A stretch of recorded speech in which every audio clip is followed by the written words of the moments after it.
Welcome to Awesome Movie Year, the podcast where we take a look back at an awesome year for movies, which is every year. My name is Josh Bell, film critic and writer, and I'm joined by my co-host. I'm Jason Harris, filmmaker, comedian, and I'm doing this podcast voluntarily while Josh is here because of a court order. It's so true. It's a little known fact that courts sometimes order you to do a podcast. Mm-hmm. Community service. Some people, pick up garbage on the highway. Josh, you tell people about movies on a podcast. I do. And what a community service it is that we do here at Awesome Movie Year.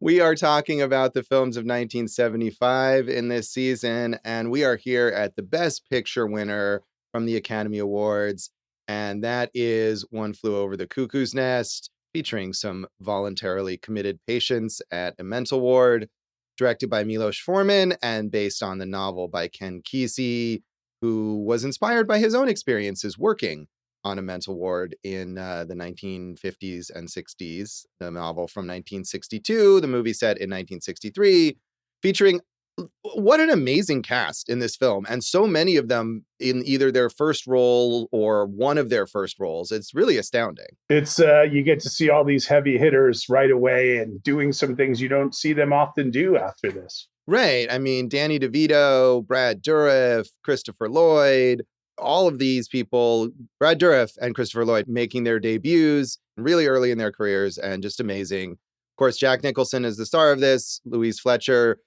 as the famous Nurse Ratched, both of whom won Oscars for this movie. And it's just the acting here. That was my takeaway this time. So hey, Josh. Amazing.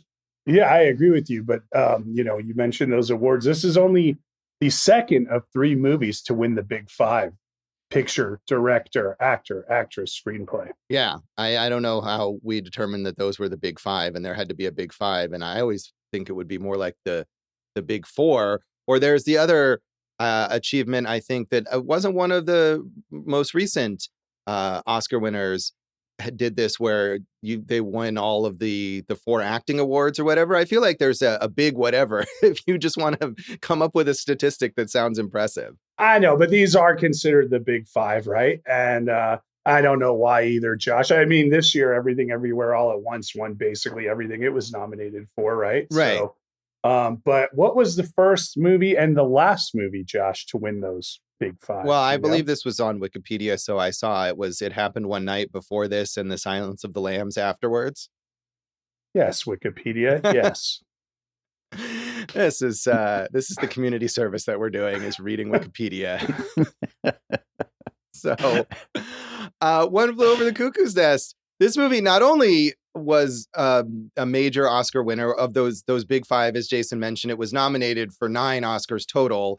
The other 4 that it did not win were Best Supporting Actor for Brad Dourif, Best Cinematography, Best Film Editing, and Best Original Score.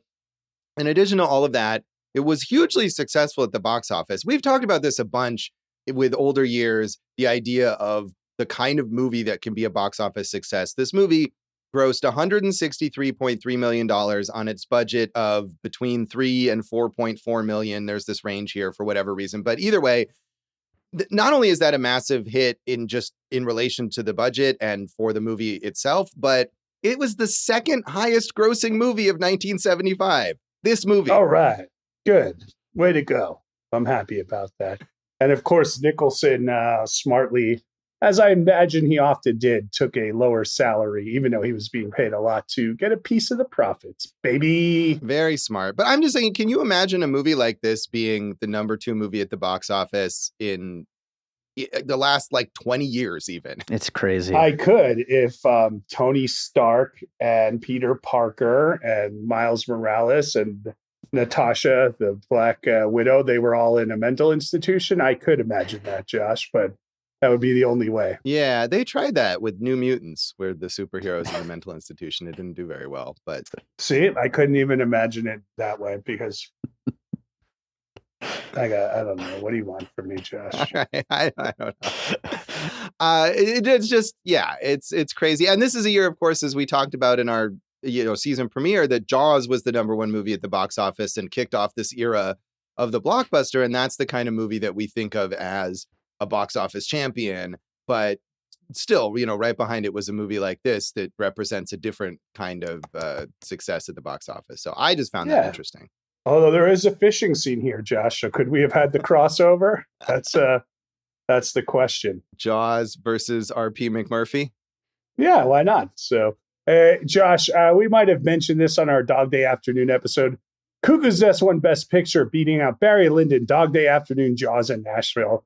I'm telling you, 1975, all heaters, baby. Yeah, that is an amazing lineup of Best Picture nominees that we have mentioned multiple times in our Dog Day Afternoon episode, and I believe in our Jaws episode too. But it's worth mentioning again because it is pretty amazing. And if we didn't mention the directors, Milos Forman won, beating Fellini for Amarcord, Kubrick for Barry Lyndon, Lumet for Dog Day Afternoon, and Altman for Nashville. Another just murderer's row right there, right? That's a list of like 5 of the greatest filmmakers of all time. Pretty good. Yes. Pretty good stuff. Indeed. This movie won a bunch of other awards, including 6 BAFTAs and 6 Golden Globes. I don't know if you had any other awards noted down that you wanted to mention about this, but it's a lot.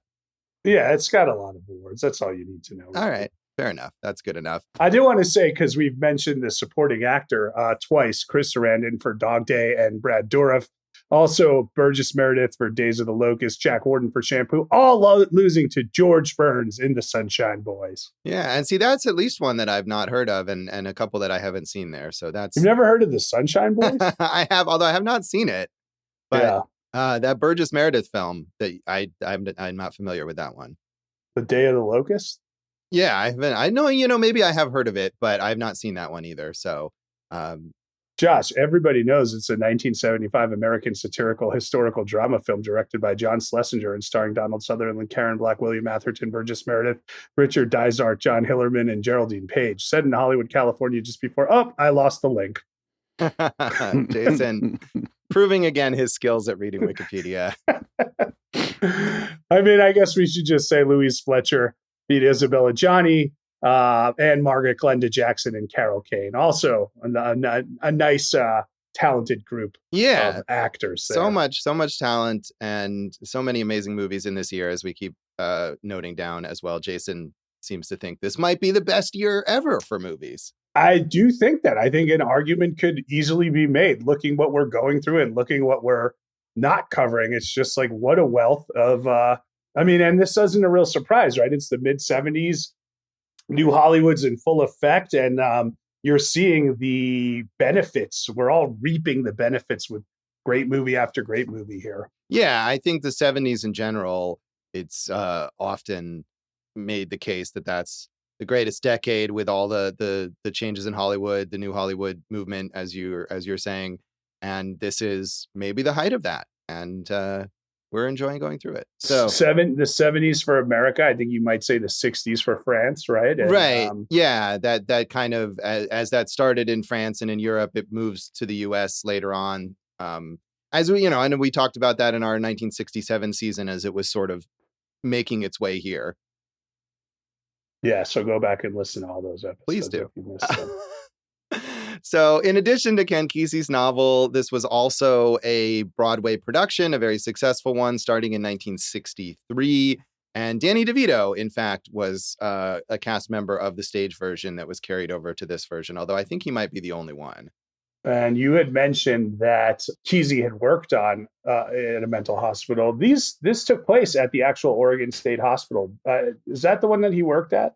I think so, or it was the one at least where he set the book then, and that they shot the movie there in the actual location. So yeah, it's very, has a very authentic feel, obviously, from those things. Thanks, Josh. Yes, you're welcome. So interestingly, this was well reviewed, but a lot of what I found here from the major critics was pretty mixed, that they were positive about certain aspects, but less so about maybe the idea of this commenting on larger social issues beyond just the people, the characters in the mental institution. So Roger Ebert said, Milos Forman's One Flew Over the Cuckoo's Nest is a film so good in so many of its parts that there's a temptation to forgive it when it goes wrong. But it does go wrong, insisting on making larger points than its story really should carry. so that at the end, the human qualities of the characters get lost in the significance of it all. And yet, there are those moments of brilliance. It's a lot easier to make noble points about fighting the establishment, about refusing to surrender yourself to the system, than it is to closely observe the ways real people behave when they're placed in an environment like a mental institution. That sort of observation, when it's allowed to happen, is what's best about One Flew Over the Cuckoo's Nest.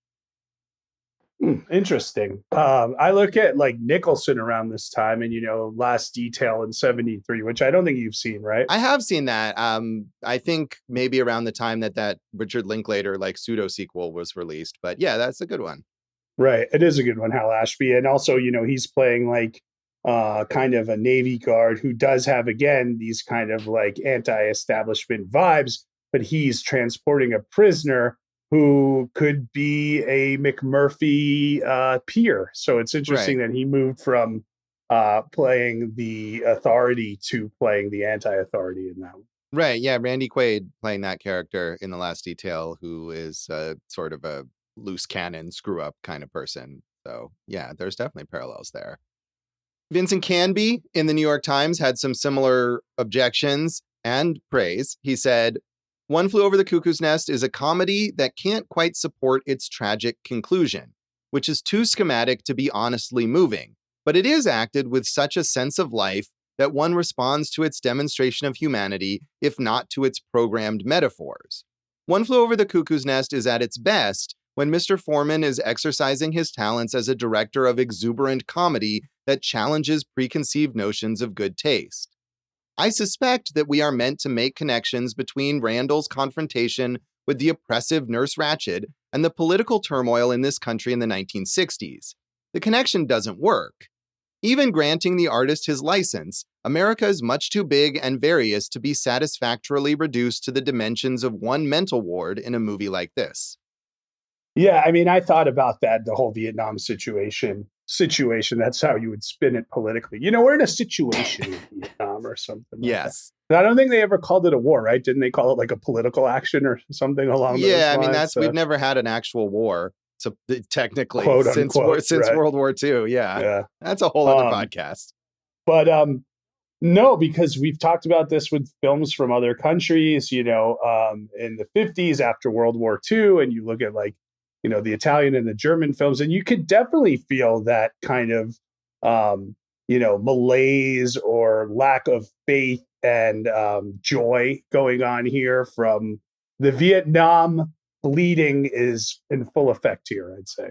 Yeah. And I mean, it was interesting to me to see this because I think we do think of this movie now as exactly what you're talking about, as this sort of post-Vietnam reflection of the turmoil there. But it was interesting to me to read here in 1975, these critics who are kind of like, oh, this is all old hat at this point already. So especially here, A.D. Murphy in Variety said, despite it seeming more like a fabulous remake of a dated story rather than the first film version of a noted book and play, One Flew Over the Cuckoo's Nest is brilliant cinema theater.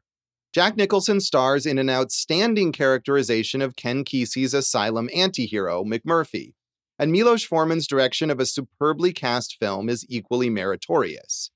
What used to be theater of the absurd has become, via and after JFK, the Beatles, Vietnam, Youthful Rebellion, Watergate, etc., almost conventional cliché storytelling. Thus, this long-delayed film emerges with a dual impact. To those under the age of, say, 25, it will be a theatrically powerful but not especially challenging ensemble showpiece, which poses the now familiar question, who is insane, the keepers or the kept? To those over that age barrier, it is intellectual nostalgia, a revisitation of the days when causes didn't choke from mace attacks. I'm going to talk about that cast there because so when they got Nicholson, the other names they were looking at were so this is what I understand, Josh. Yeah. Kirk Douglas played McMurphy on Broadway. Correct. And bought the rights to it and took about 10 years to try to make it, but couldn't get it over the finish line. He sold the rights to his son, Michael Douglas. Have you heard of him, Josh? I have indeed, yes. Okay.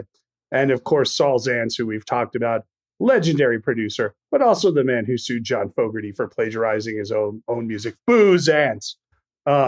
Anyway, Josh, they were looking at Gene Hackman, James Caan, Marlon Brando, and Burt Reynolds, Smokey himself. Actually, he's the bandit, Josh, just in case you didn't know.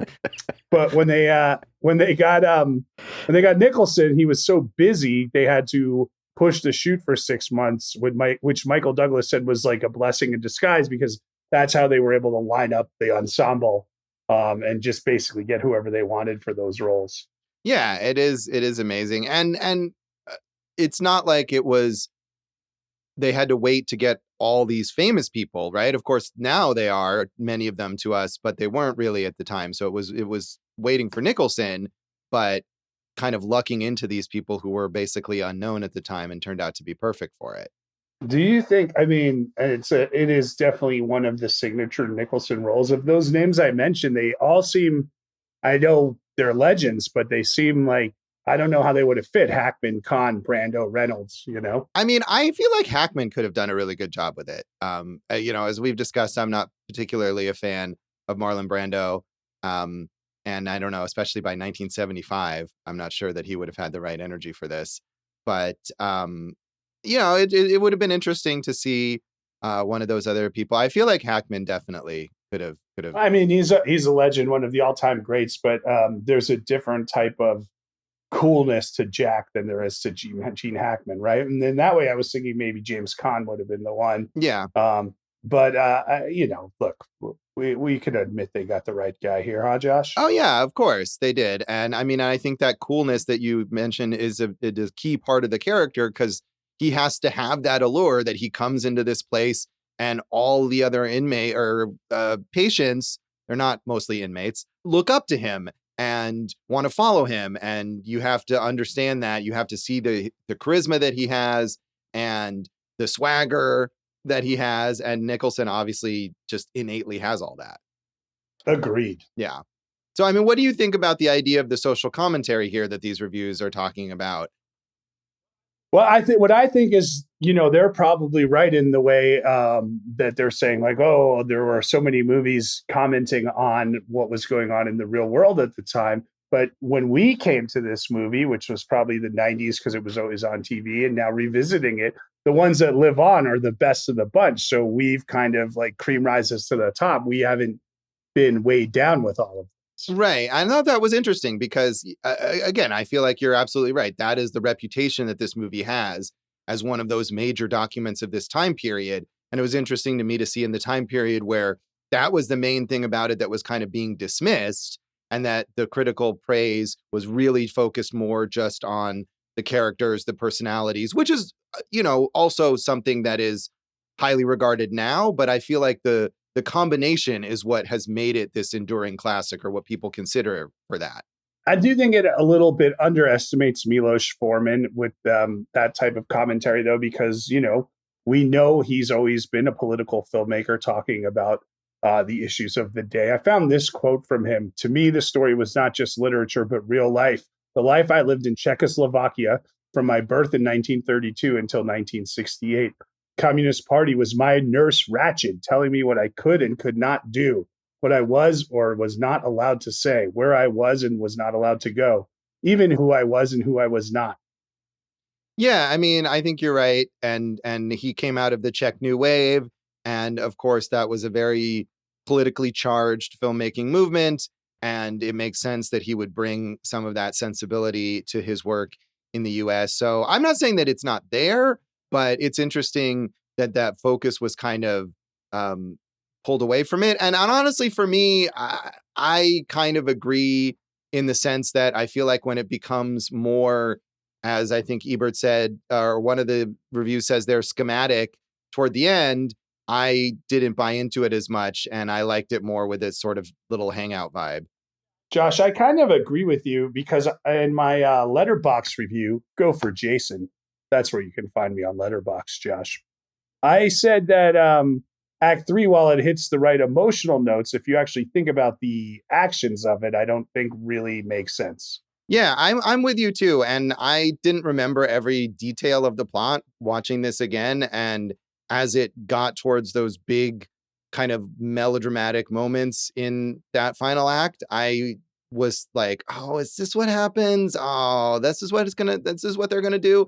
It definitely felt like it was too on the nose or pushing a little too hard or whatever. And I don't know, maybe Ken Kesey witnessed things like this when he was working in a real mental institution and it seems overdone, even though it's realistic. I don't know, but just that was to me the way it came across. Yeah, the last two beats especially were the ones for me. Yes, I agree. And I'm sure we'll get those into more detail on those. So Jason, you said you watched this in the 90s on TV first? You know what's funny is like I remember seeing this and thinking to myself, this is like the greatest movie I've ever seen. And then I think I saw it again. And then I watched it this time and I'm like, I don't remember like half of this stuff. So I'm wondering if I just saw bits and pieces or if I saw the whole movie and forgot that much. It's really weird. Yeah. Do you still feel like it's the greatest movie you've ever seen?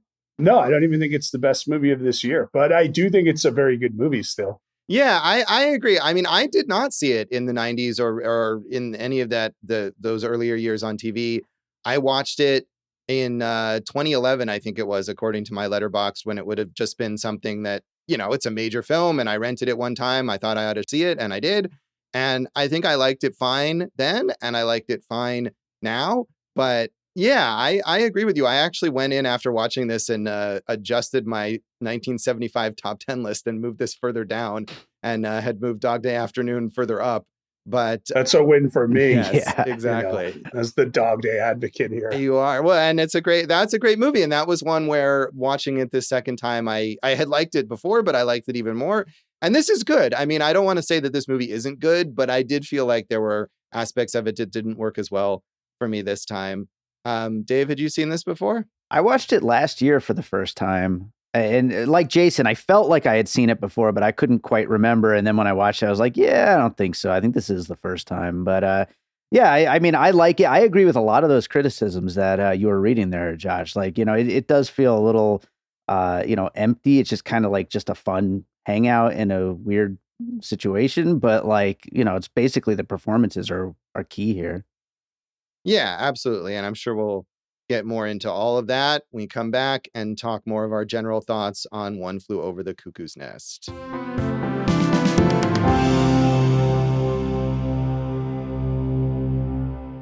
Welcome back to Awesome Movie Year. In this episode of our season on the films of 1975, we are talking about Best Picture Oscar winner One Flew Over the Cuckoo's Nest. And we keep mentioning the performances. Jason, is there a smaller performance that stood out to you more this time? I love Danny DeVito. Yeah. He's so great in this. And I think like he is just, well, I had read that none of the actors were breaking character between takes. And, Nicholson was like a little freaked out about that at the beginning. But I think this side of DeVito, which we don't get to see as he becomes like a bigger and bigger comedy star, really showcases his abilities dramatically. And I think it would have been really fun to see more of that from him throughout his career. Right. Yeah. I mean, this is a very different kind of role, not just that he's typically more of a comedy actor, but he's a very big performer. And in this movie, he's so subdued. I mean, his character barely speaks. He's this guy who can kind of barely articulate himself and sometimes just says the same little one or two word thing over and over again.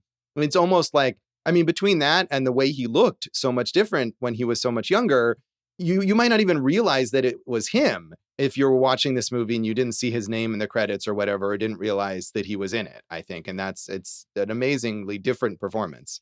Yeah, he played Martini, and, whereas someone like Christopher Lloyd, who played Tabor, does have like a high voltage performance, I guess, no pun intended, because of the electro shock sequences. But Christopher Lloyd, we usually recognize him for his high energy and in like these very like whimsical, endearing ways. And here he's a violent, type guy who's like really on edge. Right. Yeah, I think so. I mean, it's a different context, and he's also known more, I think, for comedy. But at the same time, you see this movie and you recognize that's Christopher Lloyd doing kind of the Christopher Lloyd thing in this particular context. And he's really good too. I mean, all of them. I don't think there's a bad performance in this movie.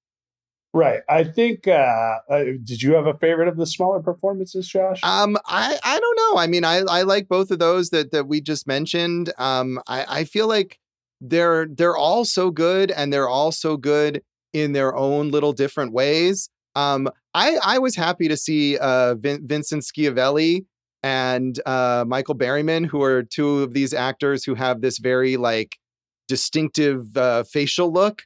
Vincent Schiavelli has a bigger part in this, as he's one of the guys in the group, and he doesn't do a whole lot, but I just like his sort of like off kilter presence. But yeah, I mean, so even someone like that who only has a handful of lines, I feel like adds to the whole immersion that you have in this place, and it feels real. It feels like the kind of people you would encounter in this kind of strange environment.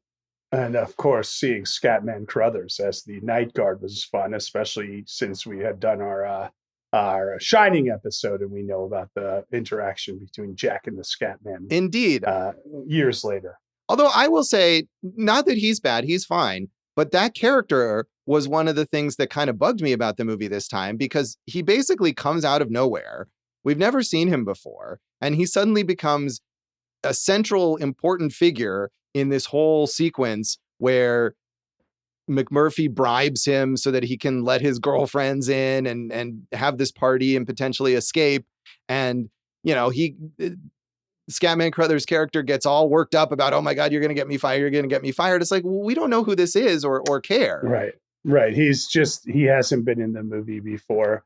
I mean, I think, Josh, look, we've mentioned Jack Nicholson, obviously, but like, if we're really going to talk about acting here, like Louise Fletcher knocked me out of this performance. I mean, she's playing against all these great actors, and a lot of them for their roles require big performances, or like, let's say voluminous performances, right? And she plays that Nurse Ratched so coolly the whole time, and it is so effective. And it was so good that I was like, I'm sympathetic towards her. Not saying she didn't do bad things too, but like, now we got like the Ryan Murphy spinoff where Ratched is this awful human being.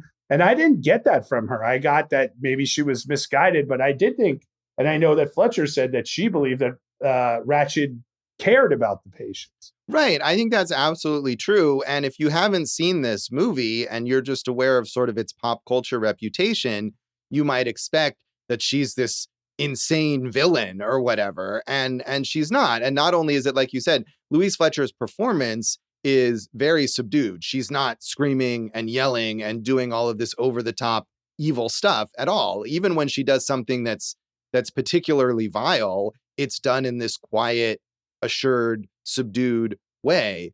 But I agree with you. It felt like almost everything that she does in the movie that is in opposition to McMurphy and the other patients who we're meant to sympathize with, she's doing because she believes it is the best for them. It is the way to help them. And like you said, she might be misguided. She might be wrong about that. But she's not doing it because she wants to be mean to them or because she's a sadistic person or something, which I think is the characterization that has gone out into pop culture. Right. I don't know why it went that way. What do you think? I don't know. I mean, I think maybe because even at the time that people were conceiving of it that way. I mean, that quote that you read from Milos Forman, he clearly sees her as the villain. If he's using her as an analog for the oppressive government that he had to experience in his youth. And so maybe it was just the way that she was talked about. I don't know exactly, but that has really like taken hold. Yeah, maybe it's just that we've dealt with so many more horrible people since then. Not to say there weren't horrible people before, but she just kind of like flies under the radar now. Yeah, I don't know. But I mean, I definitely sympathize with her. And I felt like not only that, hey, she's trying to do what she thinks is the right thing, even if it's not the right thing, but some of the things that she did that the characters that the patients object to, I thought, no, this does make sense. Like she's rationing the cigarettes because she doesn't want them to lose all the cigarettes in gambling with McMurphy. Like, well, these people have impulse problems. They need to be, that's why they're there. You know, things like that are things that the characters are rallying against are to me, maybe sensible decisions. And that's not everything. If we want to get in toward the ending, there's some really bad stuff there. Yeah, But I think so. The way she treats Billy after Billy sleeps with the prostitute, and she's old friends with Billy's mom, and she knows that that's the one thing that'll trigger him, and she kind of really grinds that into him. Spoiler alert, which is the inciting incident for his suicide there. right. And that was the only moment to me in the movie where it seemed like she was doing something purely to be mean, that she was angry that these people had so brazenly broken all the rules and had this giant party and trashed the whole place, that she was just going to like dig in to Billy. And like you said, find the one thing that triggers him. And not that she wanted him to kill himself, but she does want to upset him, I think. And that was the only moment. You don't think that was, I mean, there was more to that in the idea of like she was doing what she felt she needed to do to take all the power back?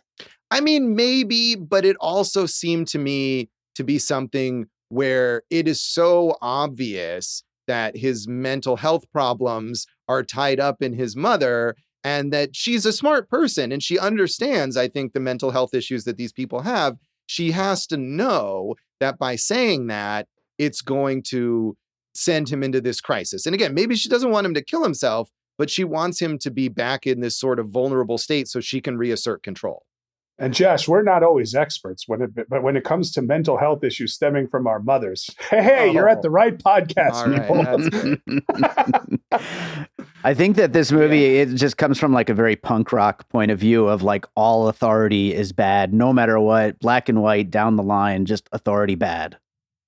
Yeah, I mean, that's at least the point of view of McMurphy. Mm-hmm. But I don't know. I feel like even despite what what Milos Forman said there in that quote, Jason, I feel like this movie is not entirely just that perspective, that it is showing how some structure and constraints can be beneficial for people like this who have these mental illnesses. And as you mentioned, most of them are checked in voluntarily. But, Josh, when McMurphy commandeers the bus and takes them all fishing, right? Like you do see this level of confidence and joy that they all gain from doing something together without any authority that they would never experience inside the confines of the hospital. Yeah, that's true. But on the other hand, the other thing that happens is that McMurphy kind of just comes in and becomes their new authority figure. I mean, he may not be controlling in the way that Nurse Ratched is, but he's clearly the leader that they're looking up to, that they're following in the absence of Nurse Ratched.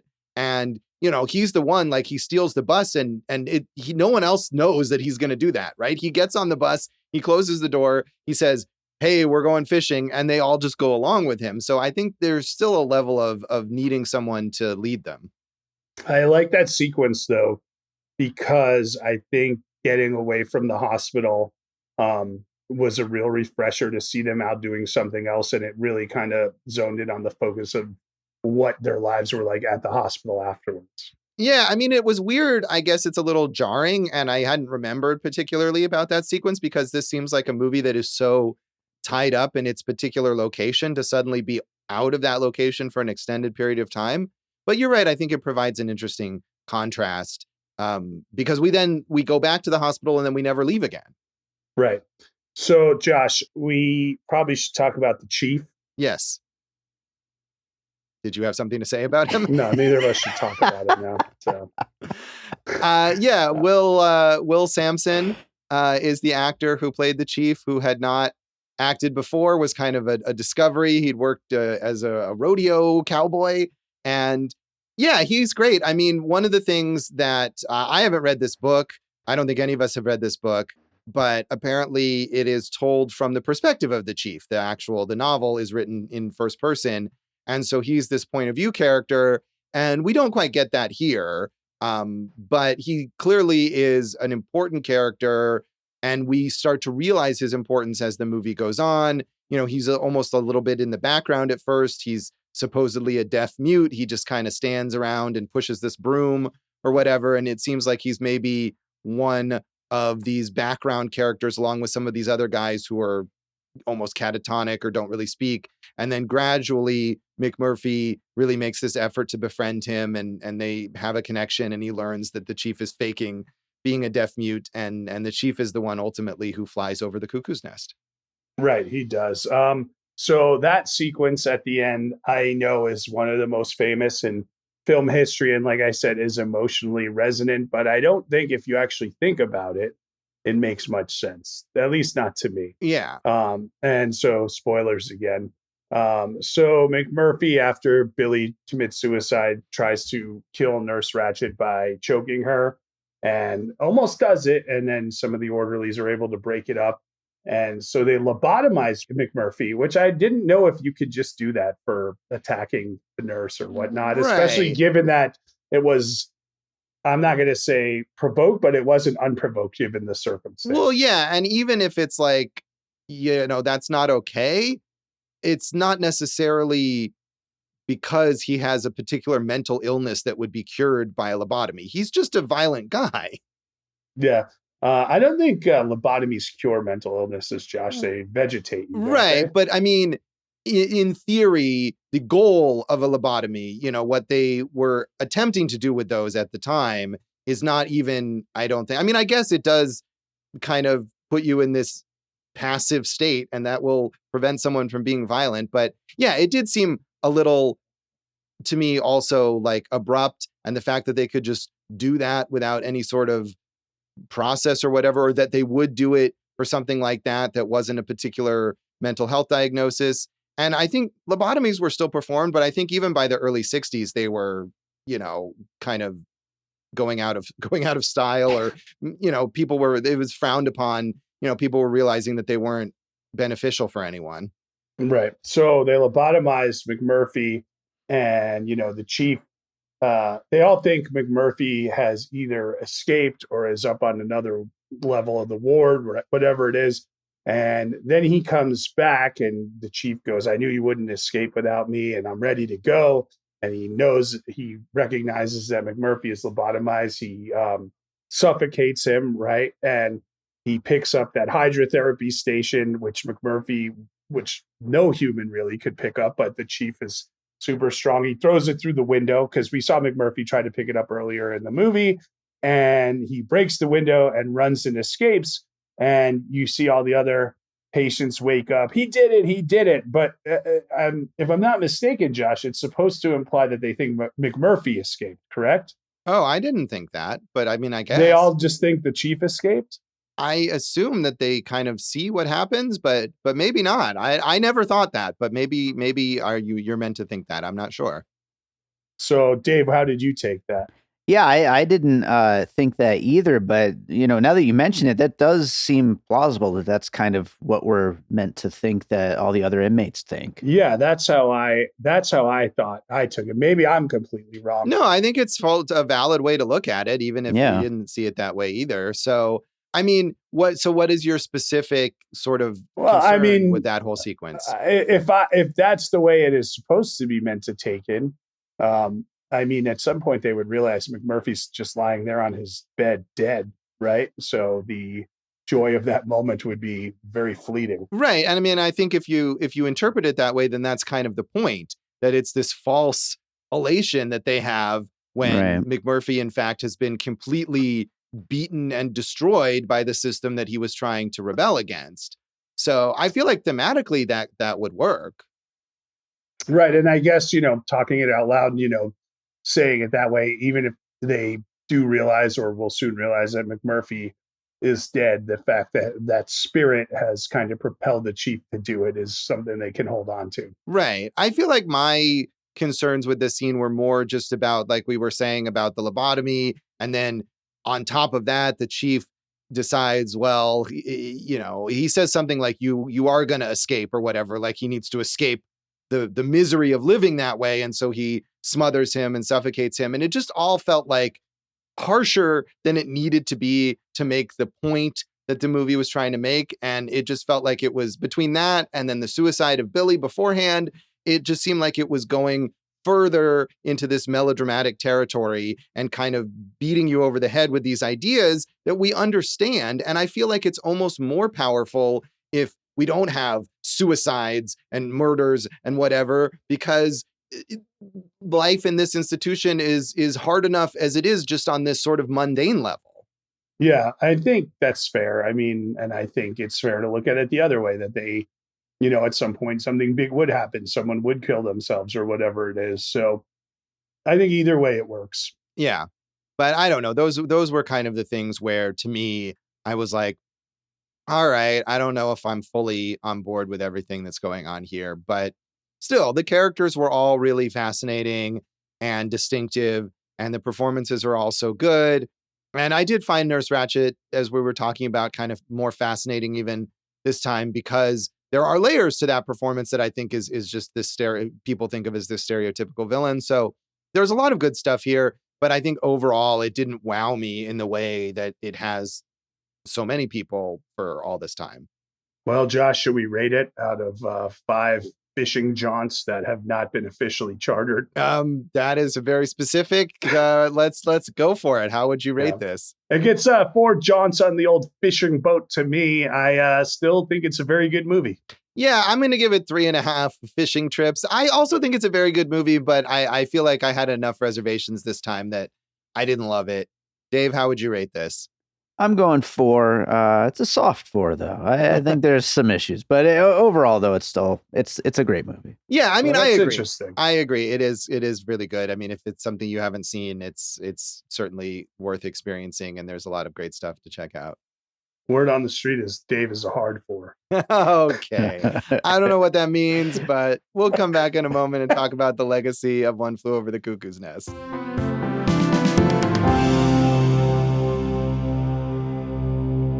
Welcome back to Awesome Movie Year. In this episode of our season on the films of 1975, we are talking about Best Picture winner One Flew Over the Cuckoo's Nest. And we've talked about already, I think this is the 4th time we've talked about a Jack Nicholson film. And we've also covered Milos Forman in the past with Amadeus. So there's so much else in this film in terms of looking at its future that I think we're going to bypass those 2 big figures and talk about some of the other stuff here. Sure, I would say, is this the 4th? What were the other ones? Yeah, Batman we talked, and then A Few Good Men, and what's the other one? The Shining. The Shining. There we go. Yeah. So those 3 we've talked about. I mean, 3 major Nicholson performances from different eras. And so I don't need to recommend 5 Easy Pieces or About Schmidt right now. We've probably done that many times. I think we have, but I co-sign those recommendations. Thanks. Yeah. Thanks. And, Milos, obviously, we talked about with Amadeus. I believe, didn't he win 2 Oscars for Best Director, Amadeus and this? Yeah, I believe you're right. And, not a prolific director, but certainly a major director, both from the Czech New Wave era and then into his Hollywood career.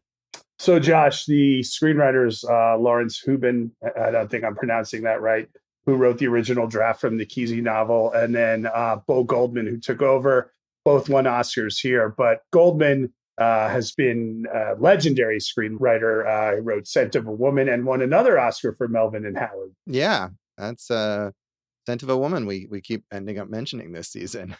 And I just wanted to say, Josh, we mentioned the play. The play, I think the book was by Dale Wasserman. Yes. And I mean, if we wanted to kind of touch on the play a bit, that is a continued success as well. I mean, it's when it was revived in 2001, it won a Tony for the best revival of a play and was also nominated for Best Lead Actor in a Play for Gary Sinise, who played McMurphy in that version.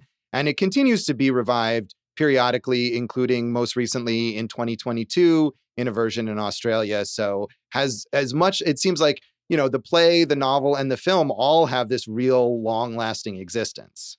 Josh, we mentioned the legendary director of photography, Haskell Wexler, in the Heat of the Night episode. But what's interesting is he was the photographer here. He got fired late into the shoot. Bill Butler, who we talked about on Jaws, took over, and they were, again, both nominated for the Best Cinematography Oscar there. Yeah, Josh. That's interesting, that kind of thing where one of them was fired and replaced, and yet both of them end up with an Oscar nomination. I don't know if something like that has happened before. I don't either, Josh. I don't either. All right.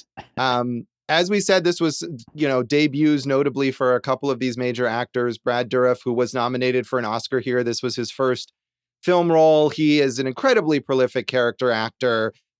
mainly in genre type stuff. I think we probably talked about him in our Lord of the Rings episode as Wormtongue.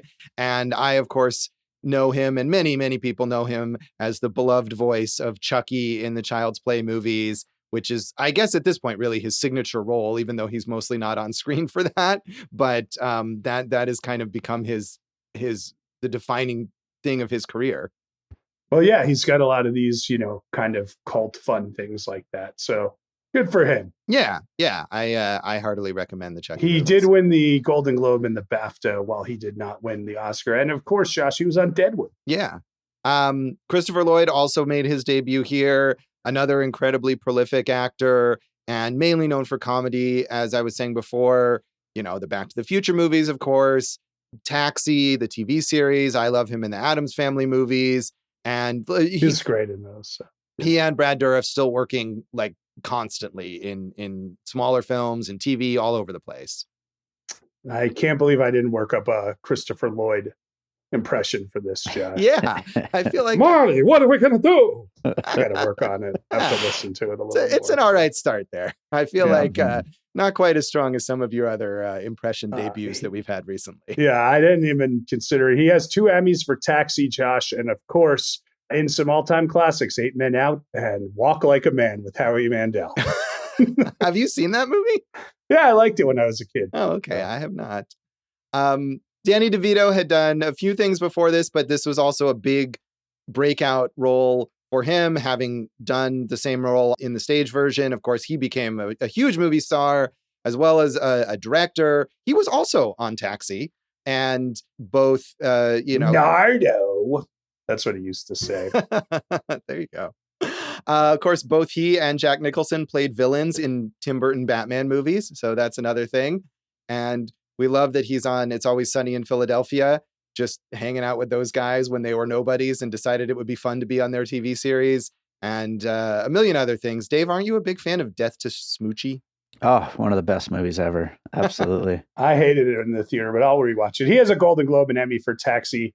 Josh, how about him as Herb on The Simpsons as Homer's brother, right? Oh, yeah. Did he just do that once, or was that a recurring?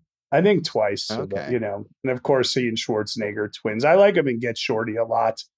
And he produced Out of Sight. He was a very prolific producer with Jersey Films. I'm interested to see Pool Man, which we might have talked about, which I think is Chris Pine is directing that, about a pool man who gets into some type of detective shenanigans, if I'm not mistaken. And he's also in that new Taylor Hackford movie Sniff, which we talked about. Oh, yeah. I agree with you on Get Shorty. That is a great film. And we might have talked about it with John Travolta way back at some point. But what? So is that your Travolta impression now? Where? It's my 70s Travolta. I swear, Miss Ratchet, I was going to tell you. What if Travolta had played this role? How would that have gone instead? I think that's how it would go. Yeah. Like, why don't you just give these guys the cigarettes? It's not a good impression, but it's an entertaining one. Hey, that's one for the press reel, Josh. Yeah. That's the quote right there. Yeah. So I just wanted to get this. Pool man follows a hapless dreamer and would-be philosopher who spends his days looking after the pools of the Tahitian Tiki apartment block in sunny LA. When he uncovers the greatest water heist, he does what he can to protect his precious LA. It sounds like a very strange take on Chinatown. Yeah. Is that Chris Pine playing the pool man? Probably. He's starring in it, and it's got Jennifer Jason Leigh, and he co-wrote it, Chris Pine, and sounds Danny great. DeVito also. Yeah, I look forward to that movie. Yeah. So Louise Fletcher, of course, won the Oscar for this. And she had not done a whole lot. She had been on TV in the 50s and 60s, but had not really done much in film. And of course, this was a breakout for her, although I think she ended up maybe getting a little typecast out of it, but had a long career as a character actor. I remember far before I ever saw this movie that I was a huge fan of Star Trek Deep Space Nine, and she had a recurring role on that show. So I was able to kind of get a sense of her away from Nurse Ratched before ever seeing this. But she worked very steadily as well. She died last year, but had a long, long career. Emmy nods for Picket Fences and Joan of Arcadia. Also, some 90s friends will remember her from Cruel Intentions. Oh, God. Yeah. So that's a variety of roles there. That is, Josh. We got to mention the other fine actors. William Redfield, pretty sad, who played Harding, right? He was a beloved and renowned stage actor in New York. And I had read that Dean Brooks, who was the hospital director in real life, who played Spivey, the doctor here, during filming, was able to diagnose Redfield with leukemia. And then, like 18 months later, he died. Yeah, this was one of his final roles, and that is sad. I mean, I guess weirdly nice that he was able to get that diagnosis from a doctor/actor, but definitely sad that he passed away so soon after this. And then Sydney Lassick, who played Cheswick, does some good work here too. Yeah, oh yeah, he's very good, and he had a long career as a character actor. Died in 2003, and we have to mention Will Sampson, who plays the chief. And like I said, he was kind of discovered out of the rodeo and cast in this film. And he did act, he didn't have a huge acting career, but was in some big movies, including The Outlaw Josie Wales, The White Buffalo, Poltergeist 2, Orca, which we mentioned in our Jaws episode, of one of those animal attack movies from this era. He also was a painter, and he died in 1987. Josh, I think there's a lot of good stuff here, and it should make you want to watch more Milos Forman movies, even though we've watched a good amount of them. Yeah, I mean, I think I've seen most of his Hollywood movies, but not as many of his early Czech films. And I was going to try to check something out before this episode that I hadn't seen before and didn't have a chance to. But I think you rewatched a movie that you and I had watched together a long time ago, The Fireman's Ball, which was another early Forman. I did. And the reason I chose that one to just, get another look at it was because, the humor in this movie and the humor in that movie are often like cited together. So I wanted to see how they related. And I guess the absurdity of life is pointed out in both. Yeah. I don't remember it as well. Again, we did see it, but it was quite a while ago. But I think that's something that Forman was bringing with him to American films from his Czech work as well. Yeah. Well, one thing I read was that, they interviewed a lot of directors, and Forman was the only one who laid out literally from beginning to end how he would make the movie. So that might have been what put him over the top. Yeah. I did want to mention just a couple other actors. I mean, there's so many, but I had talked about Vincent Schiavelli, who I think is one of those great screen presences, and worked with Milos Forman a few other times.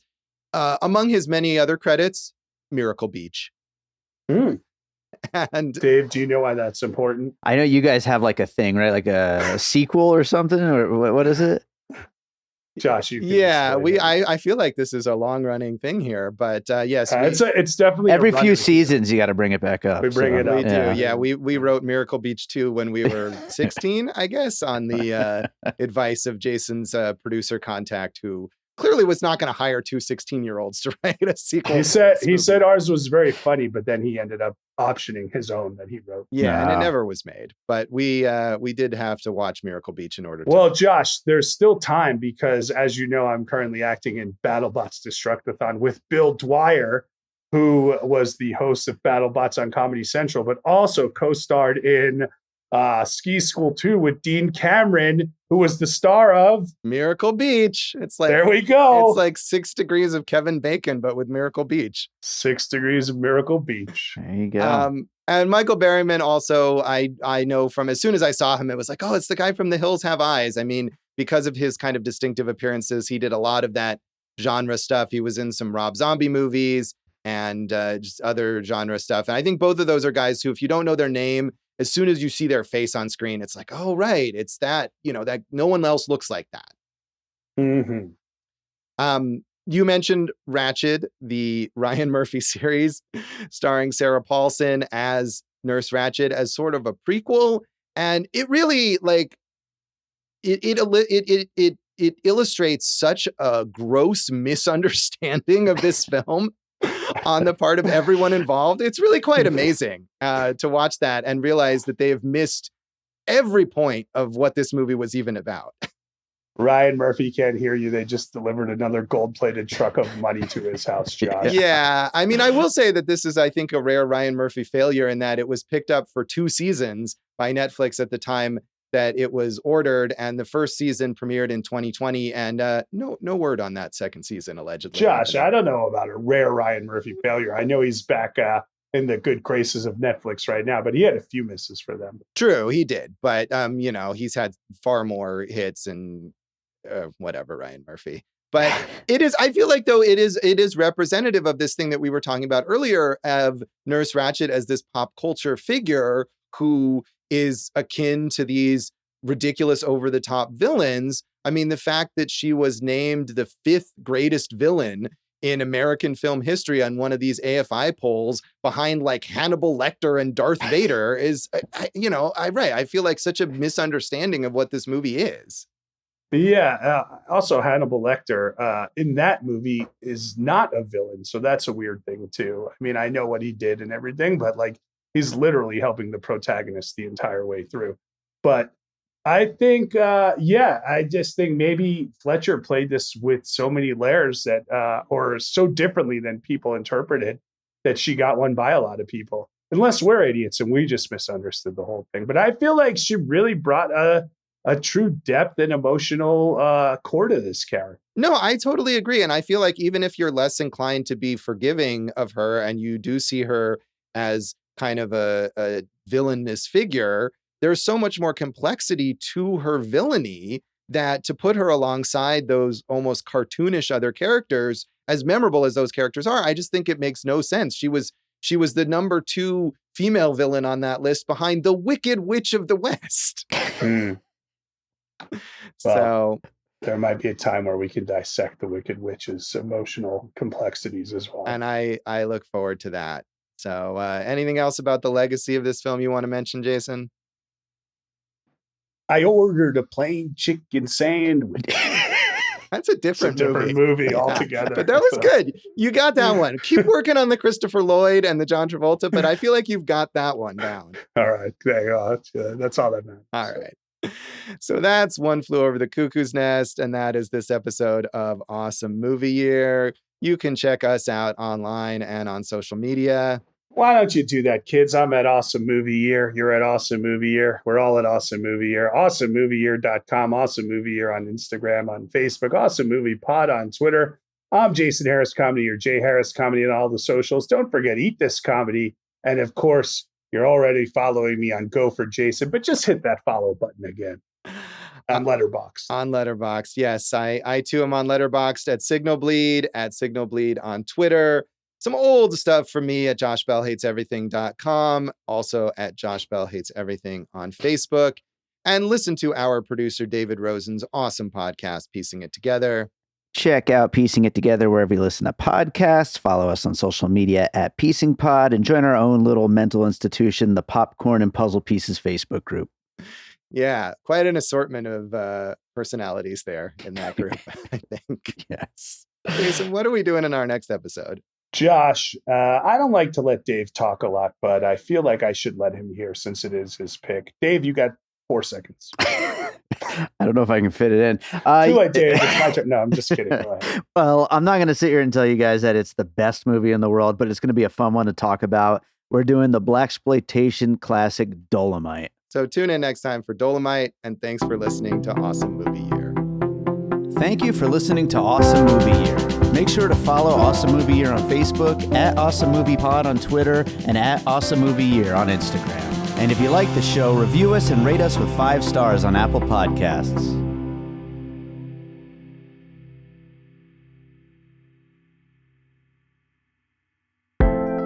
An All Points West production, produced by David Rosen in Las Vegas.